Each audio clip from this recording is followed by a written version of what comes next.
Hello, bienvenue dans ma citadelle, je suis ravie de vous retrouver aujourd'hui pour un nouveau reading journal. J'espère que celui-ci vous plaira comme les autres et tout ça. Je sais que vous aimez beaucoup ce genre de vidéo qui est beaucoup plus naturel parce que je vous parle des lectures tout au long de ma semaine. Je vais reprendre les lectures avec lesquelles je vous ai abandonné hier pour moi et la semaine dernière pour vous. Donc j'ai terminé ce matin Everywhere With You de Phoenix B. Asher, publié chez Hugo. Je m'excuse pour mon accent anglais et en plus j'ai la voix qui raille un petit peu donc ça n'aide pas. Donc comme je vous disais, c'est une romance qui est sur fond de road trip. Nous allons partir aux côtés de deux protagonistes visiter les États-Unis, mais c'est une romance qui peut être un peu problématique si on ne prend pas certains facteurs en compte, et c'est ce qui fait que certains avis sont assez mitigés.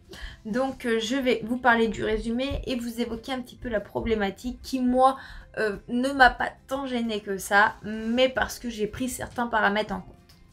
Donc nous suivons Chad. Chad a 26 ans, il vient d'une famille très aisée, mais c'est compliqué pour lui, il en a marre, il plaque tout du jour au lendemain. Il prend son van, il prend son appareil photo et il va visiter des lieux abandonnés qui ont une histoire assez particulière. Un jour, il va s'arrêter dans la ville de Baltimore et ce jour-là, il y a une jeune fille, Sam, qui va s'introduire dans son van, qui va dormir, il va la retrouver là et elle va lui demander s'il peut l'emmener afin qu'elle quitte la ville de Baltimore. Bien entendu, en fait, on ne connaît pas toute l'histoire de Sam, mais on sait qu'elle a quitté sa famille d'accueil dès les premiers chapitres. Elle va mentir à Chad sur son véritable âge pour qu'il accepte de l'emmener, parce que Sam prétend avoir 18 ans, mais en réalité, elle n'en a que 16 et elle approche de ses 17. Donc nous avons une romance entre un homme de 26 ans et une jeune fille de presque 17 ans. Donc en soi, la différence d'âge entre ces deux personnages est pas choquante parce qu'il n'y a pas 10 ans d'écart, mais Sam est mineur. Donc le paramètre à prendre en compte pour moi dans cette romance, c'est que notre protagoniste masculin ne connaît pas la véritable identité de notre jeune fille et donc malheureusement il se laisse un petit peu berner par cela et ça peut créer une problématique parce que oui, une romance entre un adulte majeur et une personne de mineur, c'est assez dérangeant. Voilà. En dehors de cela, nous avons tout un contexte de voyage autour de ces protagonistes. Des protagonistes qui sont très intéressants, dont le vécu est vraiment bien creusé, même si j'aurais aimé plus de détails pour plus de profondeur à certains moments. Il y a des sujets qui sont très forts, comme tout ce qui touche à l'éducation, à la famille, mais également à la protection de l'enfance. Et c'est ce côté-là que je trouve qui n'est vraiment pas développé autant qu'il le devrait. Mais je pense que l'autrice voulait vraiment faire une romance qui est très douce, avec laquelle on se laisse porter. C'est pour ça que certaines de ces thématiques n'étaient pas autant creusées. Donc on part avec eux en voyage, on va visiter des lieux magnifiques d'Urbex. On voit que l'autrice, elle s'est penchée sur ces lieux et elle a fait des recherches puisqu'elle arrive à nous décrypter leur apparence, leur histoire. Et à travers ces lieux, elle vous véhicule des émotions. Et ces émotions, c'est ce qui justement captive nos protagonistes dans leur périple, qui vont être la source d'inspiration de leur art. Voilà, je n'en dis pas plus, cet art qui va les rapprocher justement. Et on va voir la relation entre Sam et Chad évoluer assez rapidement. Alors moi, ça ne me choque pas dans le sens où ils sont enfermés dans un van pendant plusieurs jours ensemble, ils visitent des lieux, ils passent H24 ensemble, ils ne voient que l'un et l'autre, mis à part des restaurateurs ou des hôteliers de temps en temps, mais sinon ils sont 100% ensemble tout le temps. Donc la romance et la relation qui se développe un peu vite, en prenant ce critère-là, en fait, ça me choque pas. Voilà, je sais que ça peut en déranger certains, mais moi ça ne me choque pas.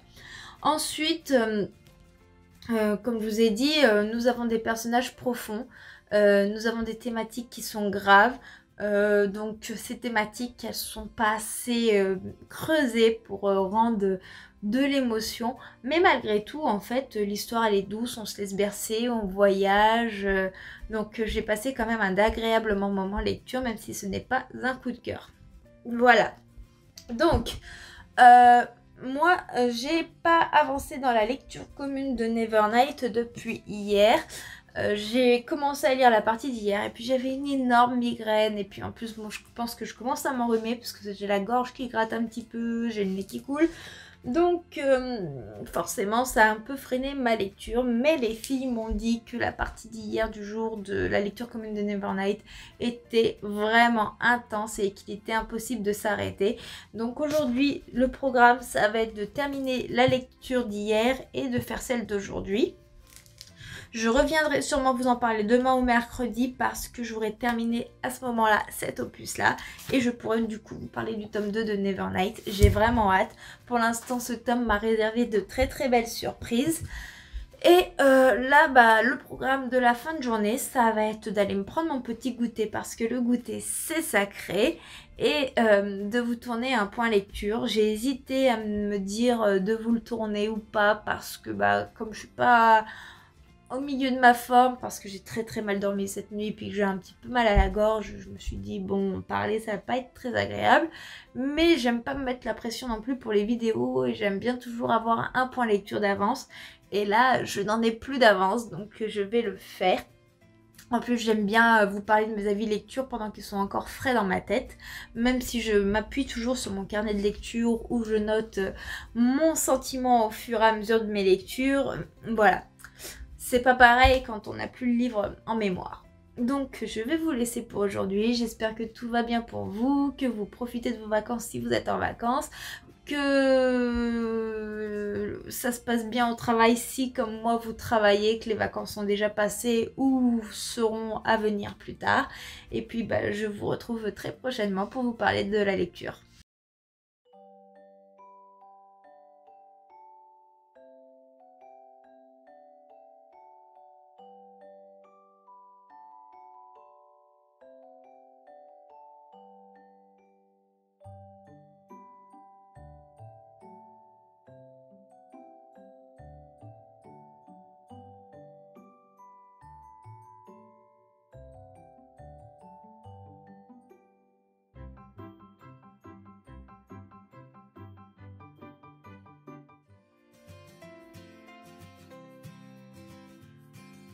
Hey, je vous retrouve en ce mardi 27 juillet, j'ai pas mal de choses à vous dire. Tout d'abord, hier, j'ai lu cette petite bande dessinée Watt, la fée qui avait perdu ses ailes de Cazenove, William Jacques Moir. C'est publié chez les éditions Bambou et on va suivre Watt, une fée qui mène une mission avec son ami troll Dorg. Et lors de cette mission, en fait, elle va perdre ses ailes. Donc Dorg va l'emmener dans la forêt pour pouvoir retrouver la reine des fées qui est la seule personne capable de lui refixer ses ailes. Sauf qu'un imprévu va faire que Dorg va se retrouver avec des ailes de fée, que la reine des fées est en danger et que les Uncelis essaient de priver tous les êtres de la forêt de leur pouvoir magique. Les Uncelis, ce sont des espèces de fées qui sont assez maléfiques. Voilà pour la trame principale de l'histoire. Moi j'ai beaucoup aimé, j'ai trouvé la bande dessinée très colorée, très humoristique. J'ai essayé de vous faire un petit rush hier soir. J'espère que vous l'avez pu voir un petit peu les détails de ce qui compose l'album. Moi j'ai adoré les couleurs qui sont très pastel, qui sont pleines de réalisme. Là encore, feuilletant, c'est un régal. Le trait est fin, travaillé, tout en ayant cette petite touche humoristique qui vous met le sourire aux lèvres. J'arrive pas à parler. Et j'ai adoré cette amitié improbable qu'on voit entre un troll et une fée, qui est soulignée d'ailleurs tout au long de cette bande dessinée. On va rencontrer d'autres protagonistes, dont une espèce de petite fille avec un bulbe qui est insupportablement attachante, comme je dirais. Et franchement, je me suis régalée. J'ai pris un plaisir monstrueux à découvrir cet album. Nous avons une fin qui reste assez ouverte. Il n'y a pas marqué tome 1, mais je suppose qu'il y aura quand même un tome 2 de la façon dont ça se termine, avec les problématiques que soulèvent les auteurs de la bande dessinée. J'ai beaucoup aimé, c'est surtout les sujets de fond. En fait, même si l'histoire est centrée sur les petits êtres magiques, tout ce qui se passe, on sent que le récit est beaucoup plus profond que cela, que ça soulève des thèmes sur la déforestation, le fait qu'on enlève des habitats à des êtres vivants et que du coup ces êtres vivants ne peuvent plus vivre comme avant, que ça atteint à leur vie tout simplement, que ça les fait disparaître. Et du coup j'ai trouvé ça vraiment vraiment sympa, surtout que c'est mis en forme de façon à ce que ce soit percutant sans trop l'être. En fait on se rend même pas compte forcément que la morale elle est si présente. Et franchement j'ai trouvé ça très très cool. C'est vraiment une bande dessinée qu'on peut lire à tout âge. Et ce matin j'ai terminé Nevernight de Jay Kristoff, que j'ai plongé dessus pour pouvoir clôturer cette lecture commune. J'ai vu que globalement on a à peu près toutes les mêmes avis. Et ce tome 2 est juste fou, il est dingue en révélation, il se passe des choses incroyables. Comment vous en parler? En fait, dans ce tome 2 de Nevernight, nous sommes dans une atmosphère qui est totalement différente du premier tome. Dans le premier tome, vous êtes au sein de l'église rouge, vous êtes en plein cœur d'un apprentissage, que là, dans ce tome, en fait, nous suivons Mia qui va participer à des jeux. Ces jeux ont une importance capitale. Nous sommes toujours dans ce monde où il y a 3 soleils, qu'il n'y a jamais vraiment de nuit, tout ça, et Mia elle est toujours prête à tout faire pour venger sa famille, et c'est là que nous allons continuer à la suivre avec d'autres personnages. Et il y a des instants qui font référence pour moi à Spartacus, je me suis trop vue dans la série à certaines scènes. On va rencontrer des protagonistes, on va se poser plein de questions sur eux, on va avoir des révélations de fous, on va faire des suppositions. Et en fait, Jay Kristoff, moi, il a balayé tout ce à quoi je pensais en un éclair. C'est un truc de fou. La fin, elle est vraiment haletante. Je me demande comment il va clôturer l'histoire avec le prochain tome. Parce qu'il a soulevé des détails mais qui m'étaient juste inimaginables. Je ne pensais pas du tout à ça. Et franchement, ce second tome, il vaut vraiment le coup. C'est très très difficile de vous en parler sans qu'il y ait aucun spoil. Il y a énormément de narration complexe dans le sens où au début on fait des allers-retours entre le passé et le présent, et que personnellement quand j'ai commencé ce tome de Nevernight j'étais un peu perdue. De par le changement d'univers, du fait que l'histoire se déroule pas du tout à l'intérieur de l'église rouge.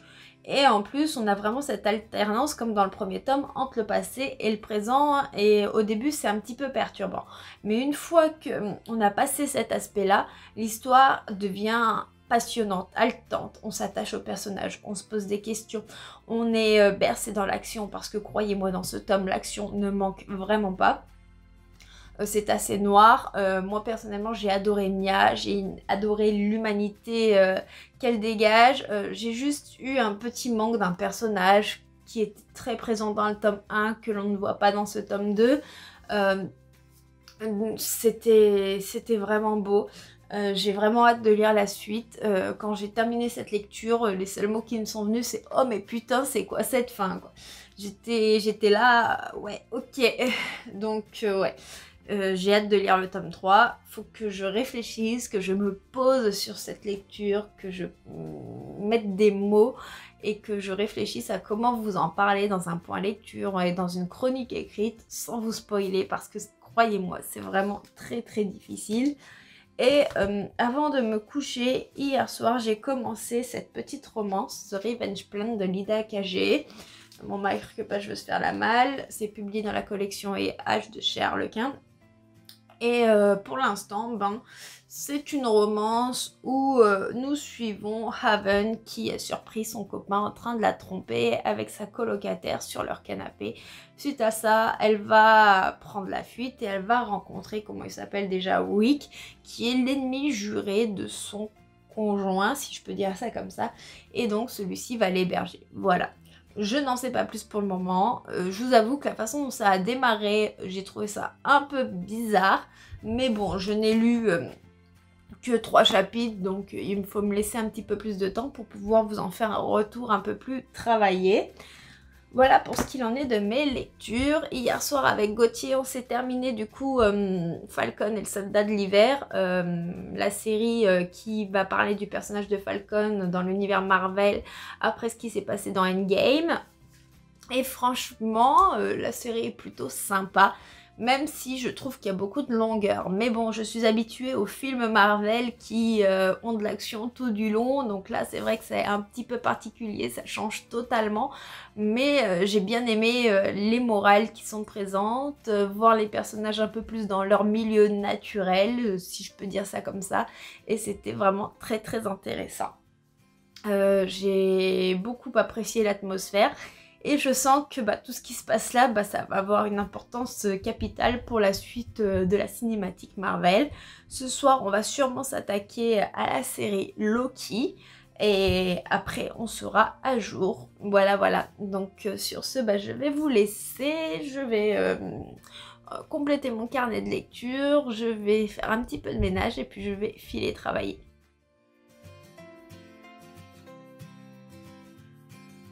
Je vous reprends en ce jeudi 29 juillet parce que j'ai terminé The Revenge Plan de Linda Cagé, publié chez la collection et Arche de chez Harlequin.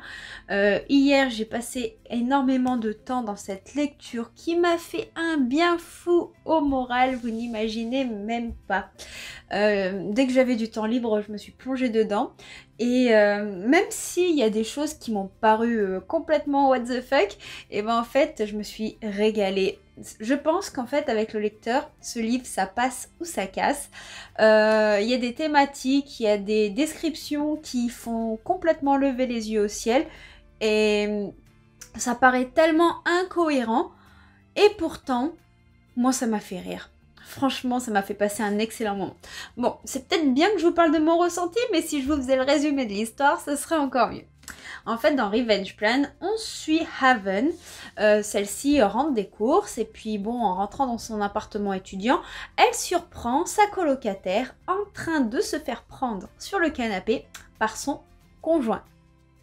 Voilà, donc ça signe totalement la rupture, comme vous vous en doutez. Haven va prendre la suite et en descendant dans les appartements étudiants de l'étage du dessous, elle va rentrer dans Wick, qui est l'ennemi juré de son ex. Et celui-ci va l'aider à échapper à celui-ci et va lui proposer de loger avec lui le temps qu'elle retombe sur ses pieds. Donc entre eux, la colocation va être super, va y avoir quelques gênes, tout ça, mais oui, que c'est un homme vraiment très attendrissant, qui va prendre soin d'elle, qui va avoir plein de petites attentions. Et franchement, moi, il a su me toucher. Et Haven, bon, c'est la fille un petit peu farfelue, pleine d'idées qui sont pas forcément bonnes à suivre, qui va essayer de mettre en place sa vengeance, tout en essayant de pas mettre Wick au milieu, mais bien entendu cela ne va pas fonctionner. Donc il va y avoir plein de péripéties, nous allons avoir toute la famille des protagonistes qui va rentrer dans l'histoire, et franchement c'était un régal. Ils m'ont fait rire, mais en même temps, malgré l'hilarité dans laquelle j'étais, j'ai tellement apprécié cette ambiance familiale, chaleureuse, pleine de bonne humeur. Comme je vous dis, il y a vraiment des scènes qui m'ont paru totalement irréelles, avec des relations de protagonistes qui sont... Je ne sais pas d'où elles sortent en fait, ça paraît complètement dingue. Du coup, il y a des endroits où je pense que j'aurais dû pleurer et moi j'étais en état de fou rire intense. En fait, je l'ai pris également en numérique pour pouvoir le lire en déplacement. Et quand j'avais une petite pause, genre d'une demi-heure dans la voiture avant d'aller chez ma personne âgée suivante, ou dès que j'avais 5 minutes devant moi, je me plongeais dedans. Et en fait, je rigolais toute seule. Et j'étais mal à l'aise, parce que je me disais, mais mince, les gens, ils vont croire que je suis tarée à me voir rire toute seule dans mon coin. Et ouais, j'ai passé vraiment un excellent moment en lecture. Bon, il y a des sujets qui mériteraient d'être traités beaucoup plus en profondeur. Il y a des choses qui sont quand même assez graves, mais en fait c'est vraiment à prendre dans le sens comique, je pense. C'est pas à prendre au sérieux comme histoire, c'est vraiment à prendre de manière légère. Et moi, ce qui m'a touchée, c'est vraiment le personnage masculin que j'ai trouvé vraiment extraordinaire, qui m'a captivée tout simplement. Et j'ai passé un excellent moment. J'ai pas relevé beaucoup de fautes, contrairement à dans Everywhere With You de Phoenix B. Asher que j'avais lu et qui lui m'avait fait tiquer les yeux avec le nombre de fautes de frappe ou d'oubli de mots incroyables dans les 80 premières pages, là non. J'aime beaucoup généralement les livres de la collection EH. Le seul truc que je reproche, c'est l'écriture. Franchement, regardez comment c'est écrit. Moi qui ai des problèmes de vue... il faudrait quand même une écriture un peu plus appuyée, puis je trouve que les livres, ils sont quand même, au niveau de la couverture, tout flagada, du coup, bah, ça se corne facilement, moi qui ai horreur d'abîmer le livre. Là, j'ai fait très attention, je suis contente, il n'y a pas une marque au niveau du dos. Puis les pages, le papier, c'est du papier à cigarette, quoi, c'est tellement fin. C'est un brochet, mais c'est comme si c'était un poche niveau qualité, et ça, c'est le petit truc qui me dérange. La couverture, pour moi, ne va pas du tout avec l'histoire, elle fait très superficielle, et je trouve que ça correspond vraiment pas au personnage. Mais par contre, l'histoire, je me suis vraiment régalée.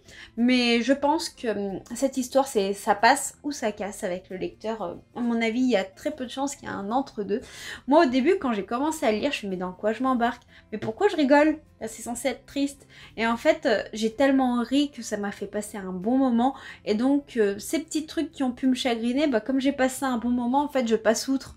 Parce que c'est clairement une lecture qui m'a fait du bien. Et je trouve ça cool, surtout que je l'ai enchaîné après... Nevernight, le tome 2, et comme le tome 2 de Nevernight était un coup de cœur, je voulais pas retomber tout de suite dans de la fantaisie, je voulais m'embarquer dans un style littéraire totalement différent afin de ne pas être déçue, et j'ai bien fait parce que franchement c'était un véritable régal. Comme j'étais un peu patraque en début de semaine, bon là j'ai encore un petit peu le nez qui est un peu pris, mais j'ai retrouvé ma voix, j'ai de l'énergie donc je vais pas me plaindre, ça aurait pu durer plus longtemps. Dans l'ensemble en fait j'ai évité la panne de lecture, ça m'a fait du bien, ça m'a complètement évadé des petits soucis du quotidien et c'est un petit peu ça que je recherche quand je me plonge dans mes livres. En lecture, là, j'ai attaqué sur ma Kindle Fugitive de Guédigue, qui m'a été envoyé par Ophélie des éditions Inception en service presse. C'est un thriller dans un univers assez dystopique. Je viens juste de le commencer, j'en suis au chapitre 3, donc je vous en reparlerai en temps voulu. Sinon... on a attaqué Loki, la série sur Disney+, donc du frère de Thor, vous savez, le dieu de la malice. Là, on a regardé les 2 premiers épisodes avec Gauthier. Pour l'instant, je ne vois pas trop où veulent nous emmener les scénaristes. Je vous avoue que je me suis un peu fait chier. À voir si ça se... si ça se démêle d'ici là. Il y a 6 épisodes, mais les 2 premiers, franchement, c'est des longueurs, c'était chiant. Enfin, moi, j'ai pas accroché. Après, je vais quand même la continuer, la série, parce que y a des copains qui m'ont dit qu'elle était top, qu'il y avait un personnage féminin qu'il fallait absolument regarder parce que il avait une importance capitale dans la série. Voilà ce qu'on m'a dit, mais je n'en sais pas vraiment plus, donc je vous en reparlerai pour vous donner mon avis sur mon ressenti final de cette série. Et j'ai attaqué la saison 2 de New Amsterdam, ce qui est sur Netflix, c'est une série médicale. Moi j'aime beaucoup parce que c'est une série qui va mettre en avant les problèmes un petit peu hospitaliers avec le système des États-Unis où il y a beaucoup de gens qui n'ont pas de couverture sociale, qui ont du mal à se faire soigner, et en fait nous avons Max, le nouveau directeur de l'hôpital, qui lui veut mettre la priorité sur les patients et qui va détourner un petit peu le système pour pouvoir soigner le plus de monde possible. Moi je trouve ça cool. Bon après voilà, des séries médicales, il y en a tellement que bon, on a un peu vu beaucoup de choses, mais moi j'aime beaucoup toujours, à chaque fois ça match toujours avec moi. Voilà. Sur ce, je vais vous laisser. Je vais pas tarder à aller manger avant d'aller bosser. Je n'ai pas une trop grosse journée aujourd'hui, donc ça va. Pour une fois que je termine pas trop tard, sauf si mon planning change en cours de journée, ça c'est toujours la surprise. J'essaie toujours de boucler ce que j'ai à faire dans la matinée et la semaine. Comme le matin je travaille pas la semaine et c'est le week-end où je fais des journées complètes. Après normalement j'ai un temps partiel mais nos heures sont lissées sur l'année et on en fait toujours plus que notre heure contrat. Donc voilà, je suis jamais à la surprise d'un remplacement de dernière minute, d'une collègue absente ou d'un problème ou d'une personne qui rentre d'hospitalisation. Voilà, c'est les surprises. Donc le matin, voilà, j'en profite pour faire tout ce que j'ai à faire. Donc j'ai pu monter le point lecture que j'ai finalement réussi à tourner hier. Et comme ça, bah, je vais pouvoir tenir mon planning de vidéo. Parce que je n'aime pas manquer à mes sorties vidéo, même si la chaîne est petite et tout ça.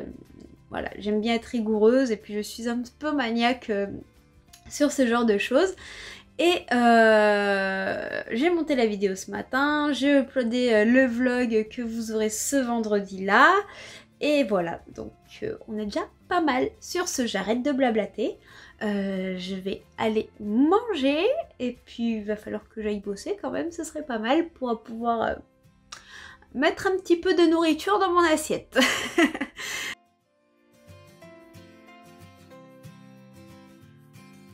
Hey, coucou tout le monde, j'espère que vous allez bien. Aujourd'hui, nous sommes samedi 31 juillet. Je voulais vous prendre hier un petit peu pour papoter, mais le temps a fait que j'ai pas pu. Et puis, hier soir, après le boulot, je suis allée à la salle de sport. J'étais en mode claquée, complètement défoncée par la fatigue. Et du coup, j'étais pas du tout en état de vous prendre même après la salle. Le premier truc que j'ai fait, c'est aller me coucher. J'arrivais même pas à manger, en fait, la fatigue m'avait coupé l'appétit. Aujourd'hui ça va mieux, même si je suis au travail. La dernière fois que je vous ai quitté, je vous avais dit que je ne savais pas comment allait se profiler mon dimanche comme j'étais d'astreinte. Et moi je vous dis que c'est un coup monté parce que à peine je termine la vidéo où je vous dis que je suis d'astreinte et qu'à tous les coups on va m'appeler, que là je reçois un message pour me dire que finalement je travaille ce dimanche parce qu'il y a une fille absente. Voilà, donc de toute manière ça ne m'étonnait pas, ça ne me surprend pas du tout. À chaque fois que je suis d'astreinte, la plupart du temps je sors, c'est extrêmement rare que je n'ai pas besoin de sortir de chez moi quand je le suis. Donc j'ai pas trop une journée chargée demain quand même, mais je ne sais pas à quel moment je pourrais vous parler, comment ça va se passer, tout ça, parce que je tourne pas dans mon secteur, du coup je fais pas forcément les personnes avec qui j'ai le plus l'habitude pour les soins, donc souvent c'est un petit peu plus compliqué parce qu'on change un petit peu nos repères. Voilà pour tout ce qui est du blabla complètement inintéressant. Je vais vous parler de la lecture que j'ai terminée hier, qui n'est autre que Fugitive de Guédid. Donc c'est un thriller publié chez Inceptio. Un thriller qui se passe dans un monde assez dystopique. Nous allons suivre Virginia qui a été accusée de meurtre. Virginia, elle travaillait dans un grand labo d'industrie médicamenteuse, pharmaceutique, tout ça. Et en fait, elle va trouver un remède où beaucoup de personnes aimeraient mettre la main dessus.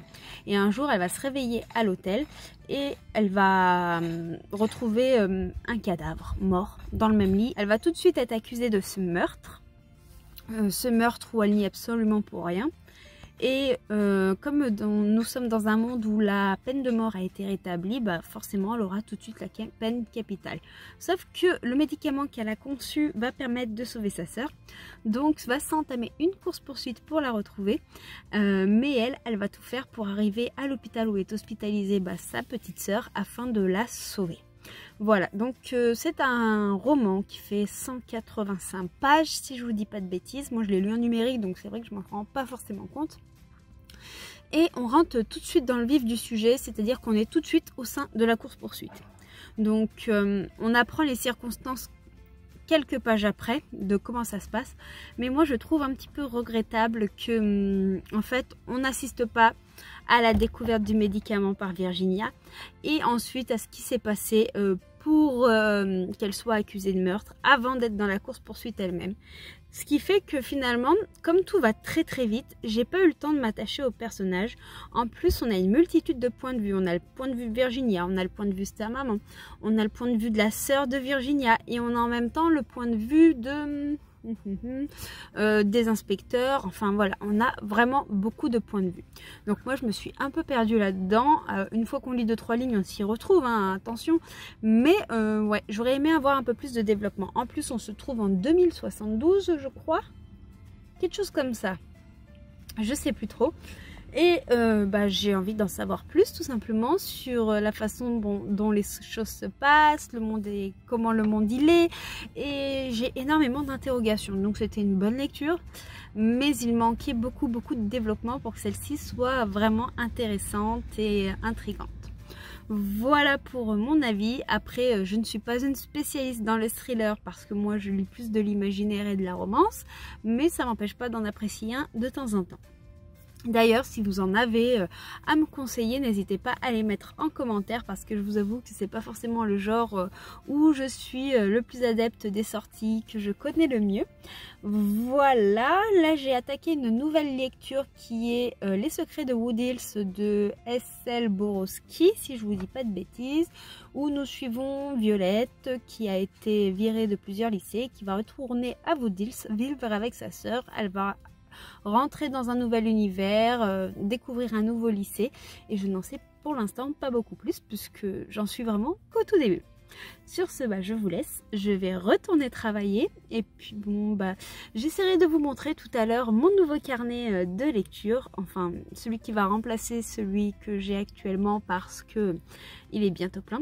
Donc je vous ferai un petit rush pour vous montrer, vous verrez, il est vraiment très beau. Bon, je reviens vers vous juste 2 petites secondes parce que comme j'ai un petit peu d'avance ce matin et que j'attends qu'il soit 11 h pour commencer tout ce qui est aide au repas, si je mets pas mon doigt devant l'objectif ce sera mieux.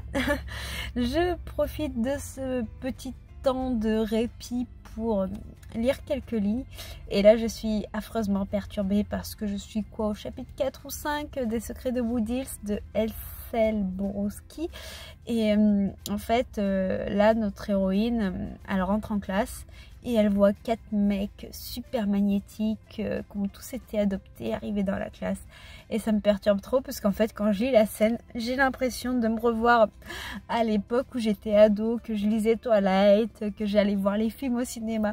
Oh franchement ça m'y fait trop penser. Et du coup j'avais vraiment envie de partager ce petit moment là avec vous.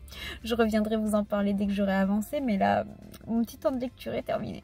Ouais, on va aller attaquer les aides au repas. Allez, je vous reprends plus tard et puis je vous dirai ce qu'il en est.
Hey coucou, je vous retrouve en ce dimanche 1er août pour ce dernier jour de vlog.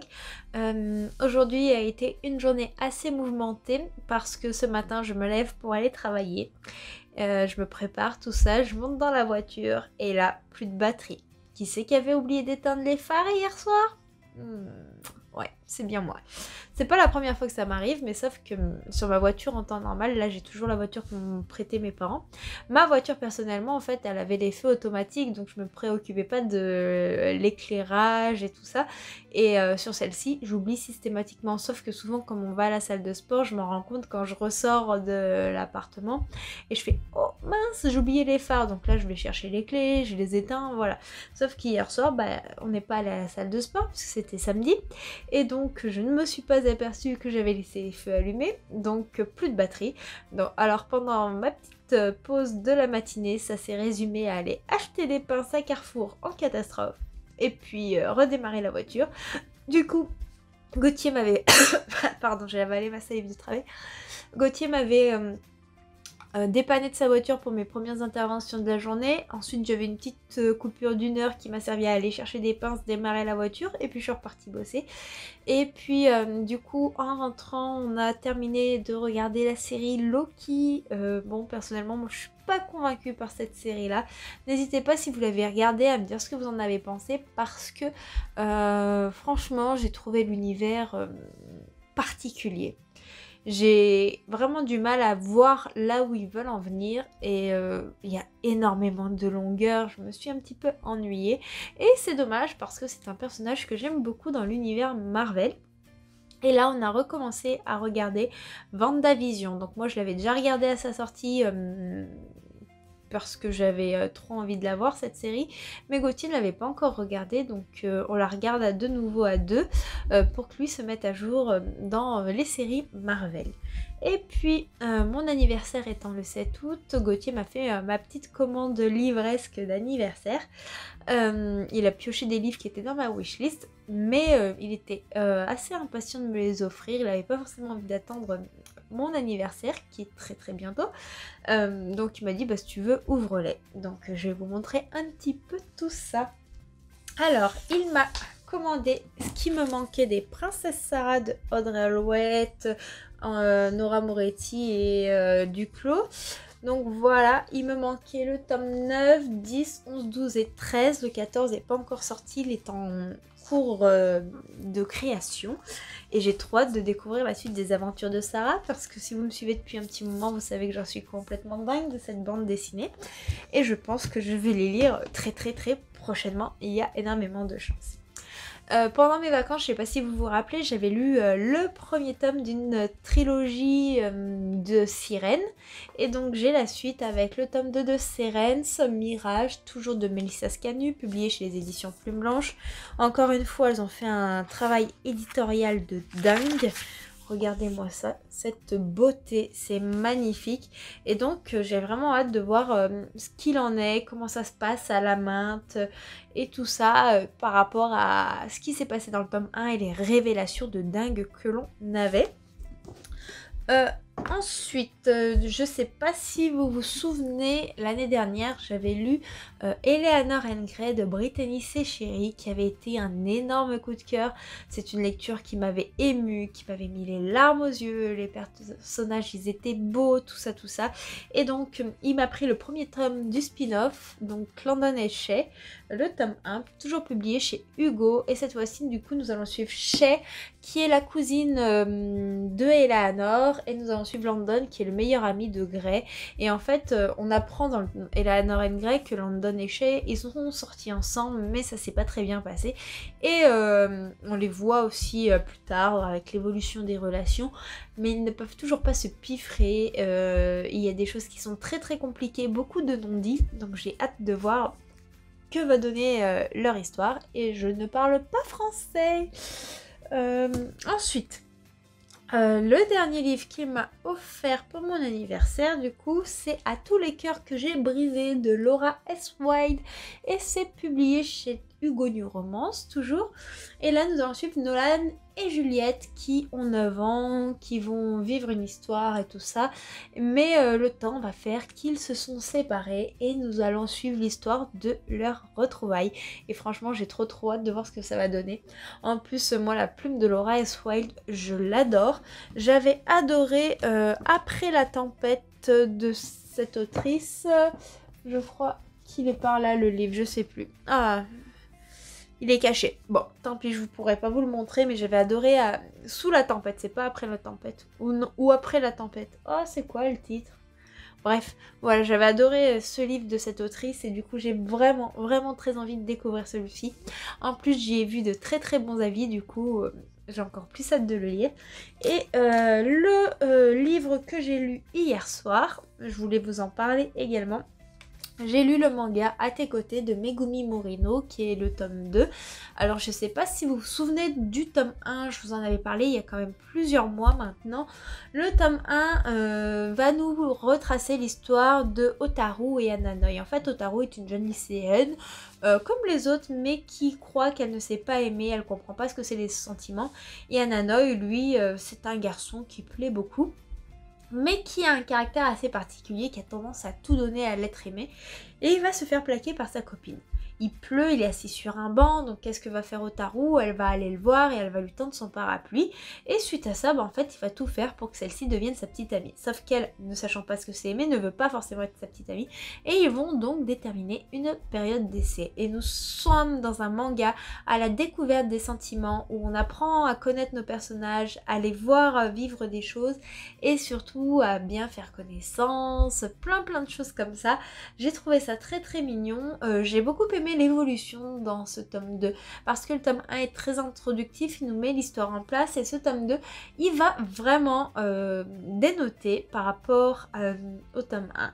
Dans ce tome 2 nous avons la période d'essai qui se termine et qui va être renouvelée, et nous allons voir vraiment Hotaru s'améliorer et voir toujours Ananoi fidèle à lui-même, qui va trop en faire par amour. On se demande pourquoi il en fait trop, on se pose des questions, on s'interroge, et en même temps, même si c'est un mec qui paraît sympathique sur tout rapport, parce que dès qu'il va voir une vieille dame tombée, il va l'aider, il va tout faire pour soutenir Hotaru, il est très distant avec les autres, et c'est limite, il s'en fout de ses autres camarades, il donne tout à sa petite amie, et je suppose que cela cache quelque chose, et donc j'ai hâte de le découvrir.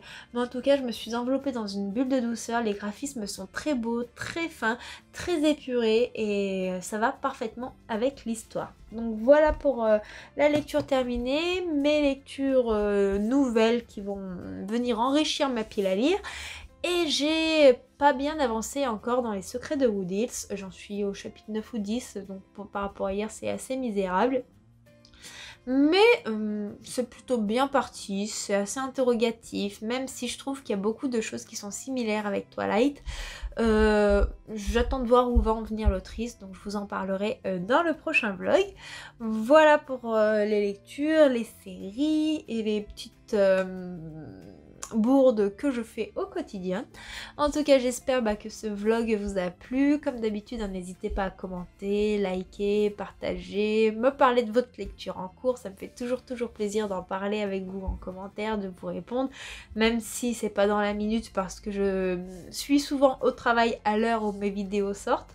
Donc je vois vos commentaires arriver, mais je peux pas y répondre immédiatement. Donc je vous fais plein de bisous et puis je vous dis à très bientôt dans une prochaine vidéo.